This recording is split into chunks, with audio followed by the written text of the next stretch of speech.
Fala galera vascaína, Meilson Cunha passando aqui nessa terça-feira, dia 4 de outubro de 2022, para falar um pouco desse jogo importantíssimo Operário Vasco que acontecerá logo mais lá no Paraná, em Ponta Grossa, no estádio do Operário, às 19 horas, Operário e Vasco.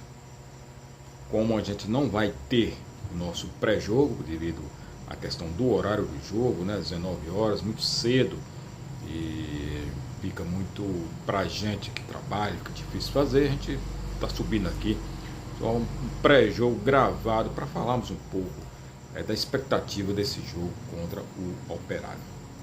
E aí, será mais um fantasma na vida do Vasco, o Operário, que é conhecido como fantasma? Vale lembrar, né, que o Operário e Vasco da Gama é um confronto realmente recente.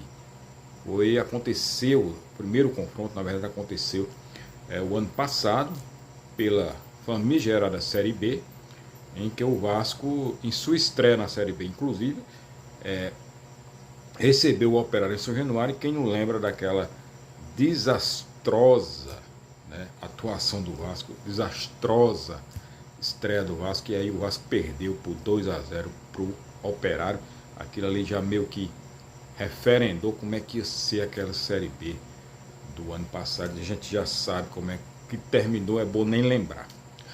E naquela mesma Série B, né, só para pontuar aqui a questão do confronto, o Vasco ainda foi lá, né, em Ponta Grossa, e perdeu novamente por 2-0 para o Operário, novamente pela Série B naquele campeonato do ano passado. Esse ano o Vasco recebeu o Operário aqui no primeiro turno e o Vasco venceu o Operário, né, por 3-0. Mas quem não assistiu o jogo, quem pode pegar os gols do Vasco, digamos assim, nesse jogo, vai achar que foi um jogo fácil, que o Vasco atropelou o Operário, e não foi bem assim.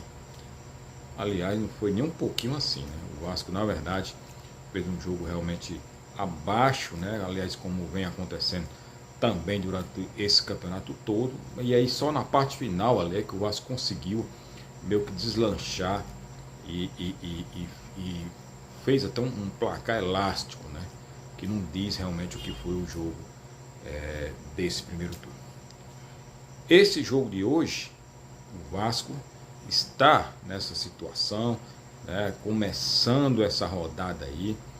Vamos ter outros jogos acontecendo dentro dessa rodada, e o Vasco já fica na obrigação, independente de qualquer. A gente está mirando, na verdade, quem? O Ituano. A gente está mirando, esses clubes estão mais atrás um pouco do Vasco, estão próximos, bem próximos, né? Londrina, o próprio Sport, que é um clube que tem camisa, que eu acho que é um clube que a gente tem que ter muito cuidado, que é um clube que tem uma camisa mais pesada, é um clube que sempre consegue, na força de sua camisa, mesmo não tendo um bom time, os acessos, né, à Série A, às vezes não consegue descer. Quem não lembra, por exemplo, que a gente, quando caiu para a Série B pela última vez, ficou ali na mesma pontuação do Sport, perdendo apenas no saldo de gol. Então tem que ter muito cuidado. É um jogo que o Vasco vai para tentar desfazer esse recorde negativo que está perseguindo o Vasco. São 8 derrotas consecutivas do time do Vasco fora de casa. E aí? Vai completar a nona derrota consecutiva? O time do Vasco, todos nós sabemos que não é essa maravilha toda, né? Tá longe de ser o time dos sonhos do torcedor vascaíno.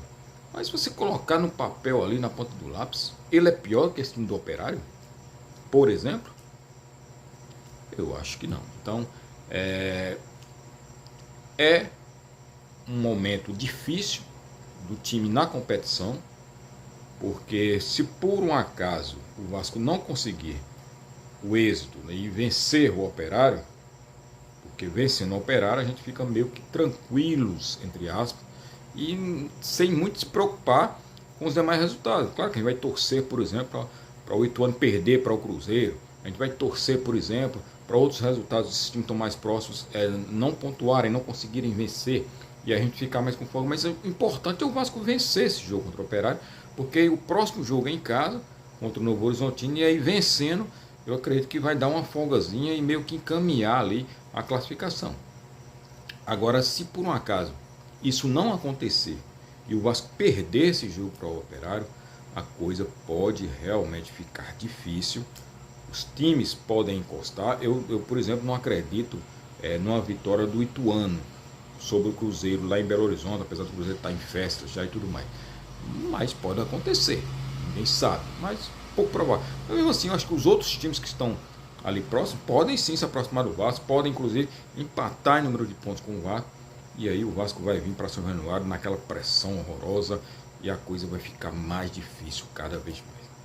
Então é um jogo, inclusive, né, desses jogos fora de casa, que seria importante o Vasco vencer o Operário, porque o Operário está lá embaixo na tabela, está meio desesperado ali. O Vasco poderia se aproveitar desse requisito, né, digamos assim, esse agravante que o Operário tem de ter que propor o jogo, ter que sair. O Vasco, se souber jogar, dá para de repente armar um esquemazinho ali meio que fechado e aí sair numa boa e conseguir matar o jogo. É importantíssimo demais essa vitória. A torcida do Vasco não aguenta mais esse tipo de sofrimento. Então, a nós torcedores só nos resta torcer, aguardar para que esses caras, né? E aí, volto a dizer, o Vasco tem sim a obrigação de chegar lá em Ponta Grossa e vencer o time do Operário. Tem mais time que o Operário, está melhor classificado na tabela de pontuação. Então tem que fazer valer a força também da sua camisa e colocar em prática o futebol. O mínimo de futebol. Não se pede que o Vasco vá lá e dê show de bola, que o Vasco vá lá e realmente faça uma exibição de gala.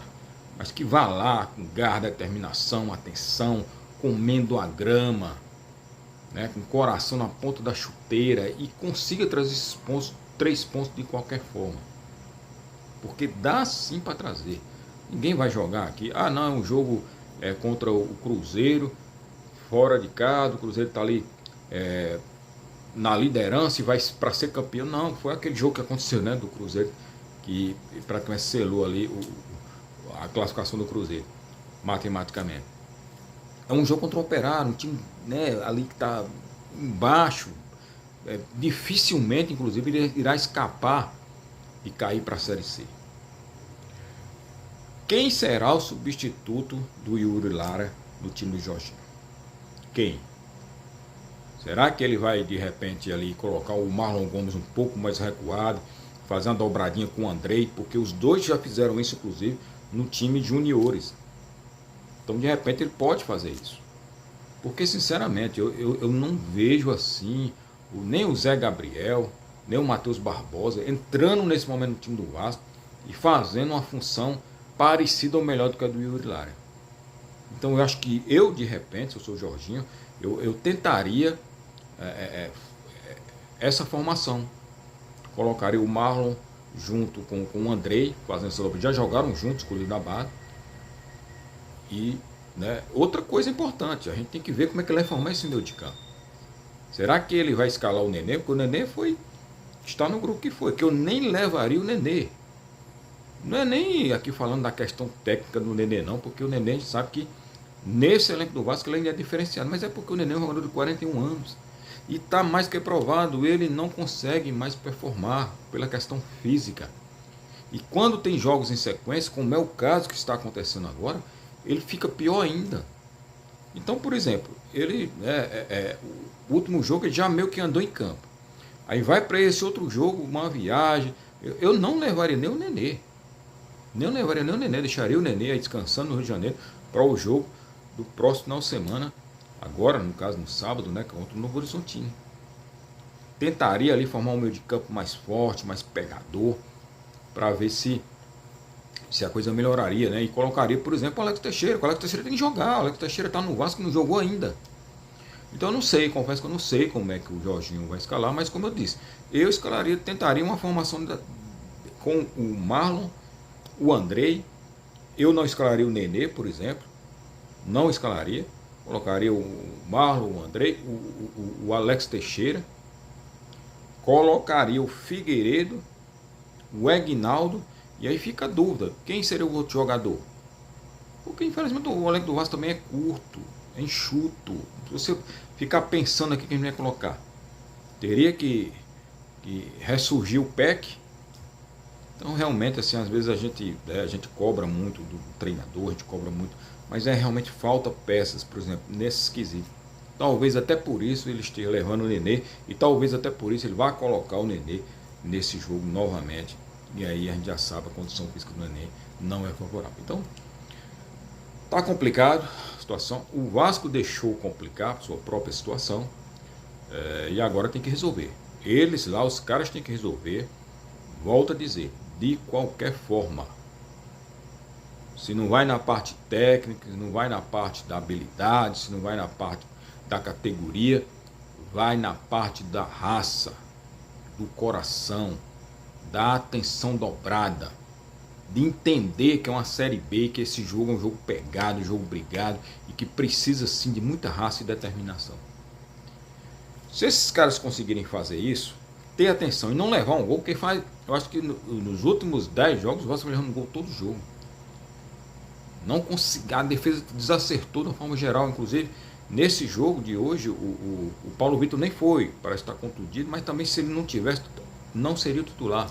Vai voltar com o Edmar, tentando ali meio que dar uma reforçada no sistema defensivo.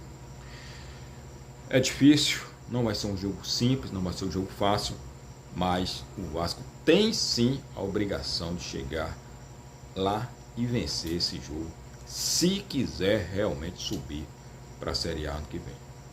Porque se perde, a coisa realmente pode ficar muito mais complicada do que já está. E a gente não pode mais dar tanta sopa para o azar como já foi dada. E o Vasco precisa sim subir para a Série A, principalmente porque nós torcedores não aguentamos mais Série B. Não aguentamos mais jogar com o Operário.